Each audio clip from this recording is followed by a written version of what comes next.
સુરતમાં વિશ્વ પર્યાવરણ દિવસ નિમિત્તે સુરત ગ્રામ્ય પોલીસ અને ફોરેસ્ટ વિભાગ દ્વારા પર્યાવરણ સંરક્ષણ માટે વિશેષ વૃક્ષારોપણ અભિયાન યોજાયું હતું।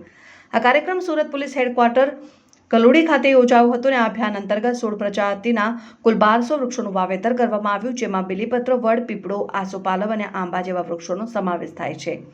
ઉપરાંત મહાદેવ મંદિરના પ્રાંગણમાં 108 બીલીપત્રના રોપાઓનું પણ વાવેતર કરવામાં આવ્યું હતું। કાર્યક્રમમાં આઈજીપી સુરત રેન્જ, સુરત ગ્રામ્ય એસપી અને એએસપી સહિત ઉચ્ચ અધિકારીઓ ઉપસ્થિત રહ્યા હતા અને આ અભિયાન ગ્રીન સુરતના સંકલ્પને વધુ મજબૂત બનાવતું એક મહત્વપૂર્ણ પગલું સાબિત થયું।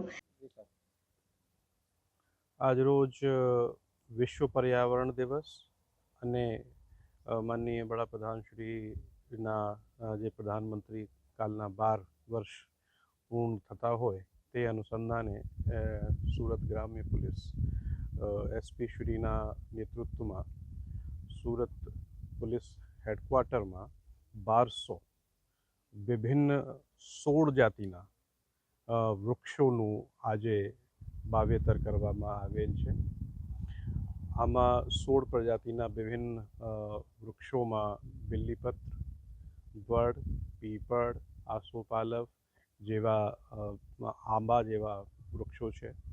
આજે પોલીસ હેડક્વાર્ટર ગલુડી ખાતે જે મહાદેવ મંદિર છે એના પ્રાંગણમાં 108 બીલીપત્રોનું ના જે વૃક્ષો છે એનું પણ વાવેતર કરવામાં આવેલ છે।